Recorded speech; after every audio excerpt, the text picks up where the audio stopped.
Sirot Relek Rav Zayin, première sira sur Kedoshim. Alors dans la paracha, il y a le fameux verset qui nous dit « Ne place pas d'obstacle devant un aveugle ». Et Rashi, qu'est-ce qu'il vient commenter tout de suite? Il vient nous dire « On n'est pas en train de parler d'un aveugle véritablement, on est en train de parler de quelqu'un qui est aveugle dans un certain sujet. Ne lui donne pas un mauvais conseil, un conseil qui n'est pas adapté à lui. » Et après, Rashi ramène des exemples comme on va le voir par la suite.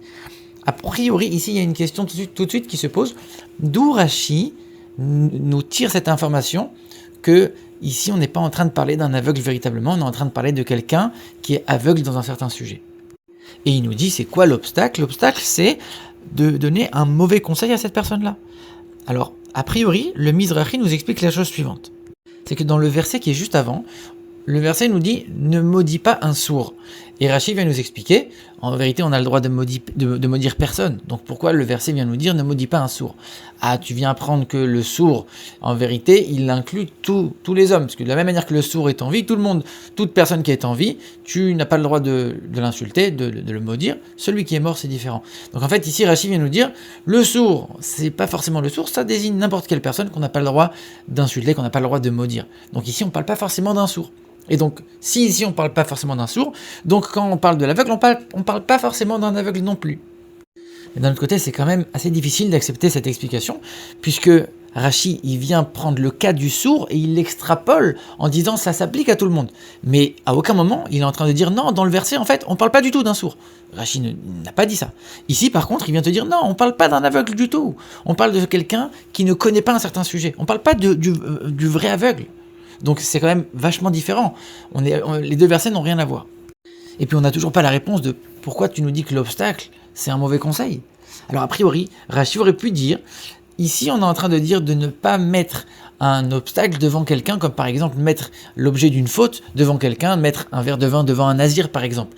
Alors on aurait pu donner une explication comme ça, mais c'est pas ce que Rashi fait. Alors pourquoi? Le Gur Aryeh, il donne une première explication. Il dit la chose suivante. On voit que le verset, il dit « Ne mets pas d'obstacle devant un aveugle, tu craindras l'Éternel ton Dieu ». Et on sait que très souvent, Rashi nous a dit, à chaque fois qu'il y a cette expression « Tu craindras l'Éternel ton Dieu », c'est pour nous dire que comme c'est quelque chose qui est caché à l'intérieur du cœur de la personne, on ne peut pas savoir quelle était l'intention de la personne. Alors on va rajouter « Crains l'Éternel ton Dieu ». L'Éternel, donc Dieu, lui, il voit tout ce qui se passe à l'intérieur de ton cœur. Mais quelqu'un qui met un obstacle devant un aveugle, véritablement, c'est pas quelque chose qui est dans le cœur, c'est une action que tout le monde peut voir. Donc ici, c'est sûr qu'on parle pas de ça. On parle de quelqu'un qui a donné un conseil, et lui, à l'intérieur de lui, c'était véritablement pour nuire à la personne, mais il pourra très bien dire « Non, c'était pour son bien, j'avais pas eu de mauvaises intentions. » Et ça, comme c'est soumis au cœur de la personne, personne ne pourra le vérifier. Donc c'est pour ça que Rashi a choisi cette manière d'expliquer, puisqu'il y a la suite du verset « Tu craindras l'Éternel ton Dieu ». Mais le rabbi dit c'est pas véritablement parfait comme explication, puisque si ça avait été le cas, Rashi aurait expliqué les deux parties du verset dans la même explication, alors qu'on voit qu'ici Rashi il a séparé les deux explications. D'abord, tu mettras pas d'obstacle devant un aveugle, je t'explique ce que c'est, et après tu craindras l'Éternel ton Dieu, je t'explique ce que c'est. Mais les deux ne sont pas forcément liés, Rashi ne les lie pas du tout l'un avec l'autre. Donc ça veut dire véritablement que Rashi a une autre manière d'expliquer et de comprendre ce verset ici.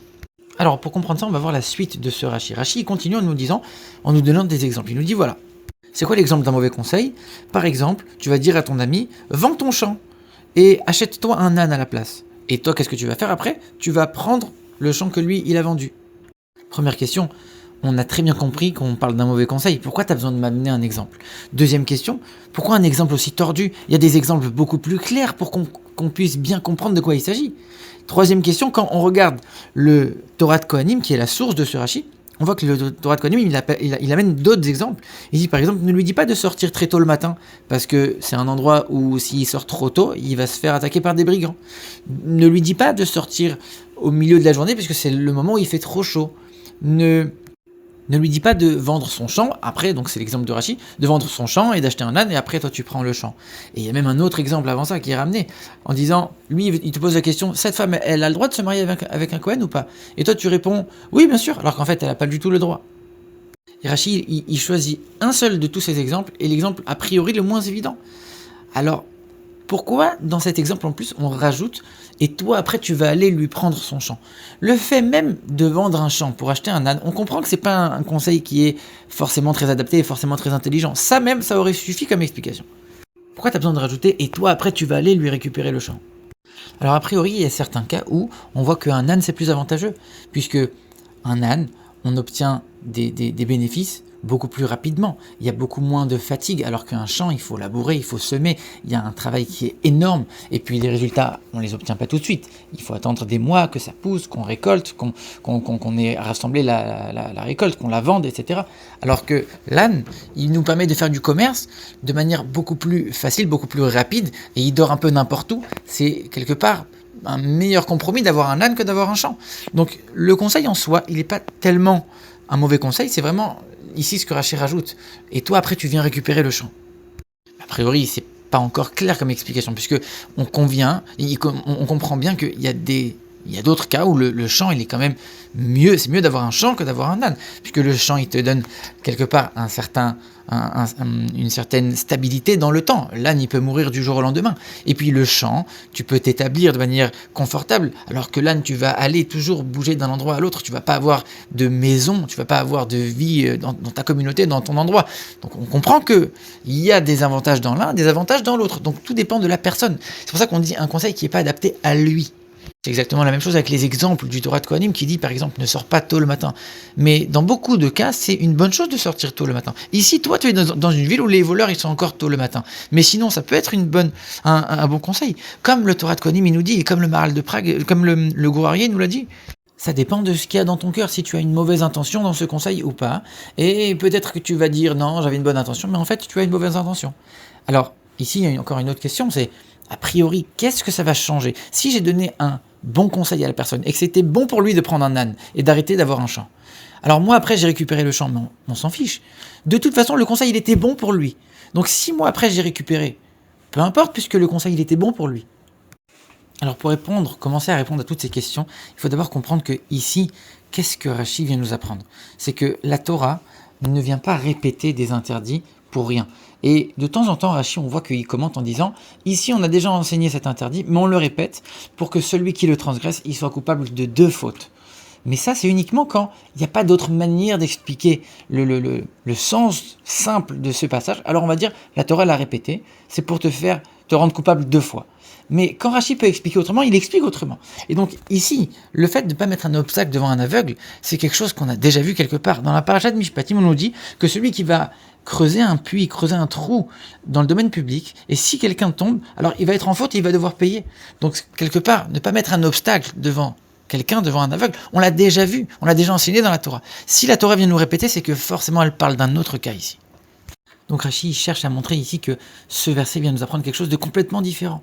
Et c'est pour ça que Rashi ne cite pas les exemples du Torah de Kohanim. Celui qui va sortir tôt, qui va se faire attaquer par des brigands, il va avoir un dommage. Alors certes, c'est pas toi directement qui a causé son dommage, mais ton conseil, il a vraiment entraîné un vrai dommage. De la même manière, celui qui va sortir alors qu'il fait trop chaud, il va aussi avoir un dommage. Mais tous ces cas, ils peuvent être inclus dans celui qui va creuser un puits à l'extérieur, c'est-à-dire celui qui va causer un dommage à son prochain. Donc c'est déjà inclus.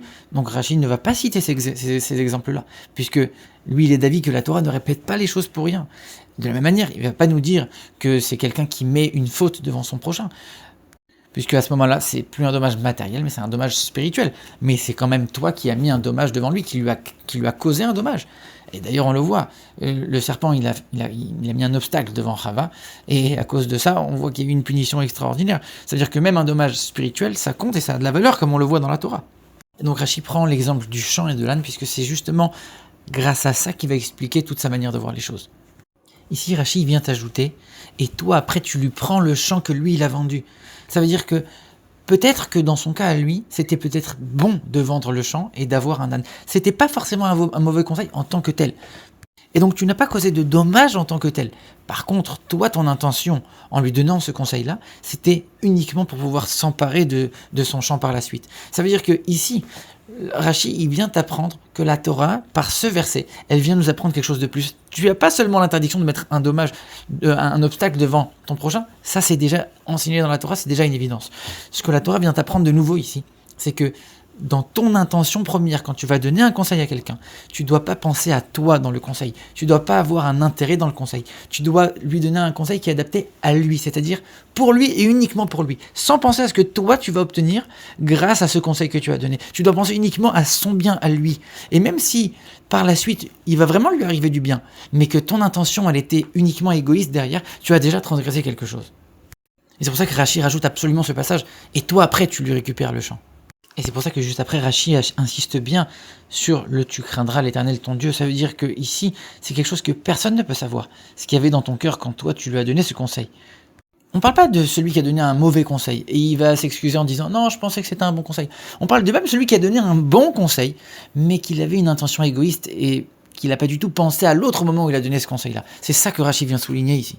Et là, on voit la grandeur de Havat Israël, de l'amour de son prochain, de l'unité dans le peuple juif. Que quand on va donner un conseil à quelqu'un, quand on va s'occuper de quelqu'un d'autre, on doit le faire uniquement pour lui, dans son intérêt à lui et rien d'autre. Et l'unité du peuple juif, faire comme si c'était pour nous, comme si on était à sa place au moment où on allait penser à ce conseil qu'on va donner et absolument aucune intention, aucun intérêt, aucun bénéfice personnel qu'on espère obtenir en donnant ce conseil-là.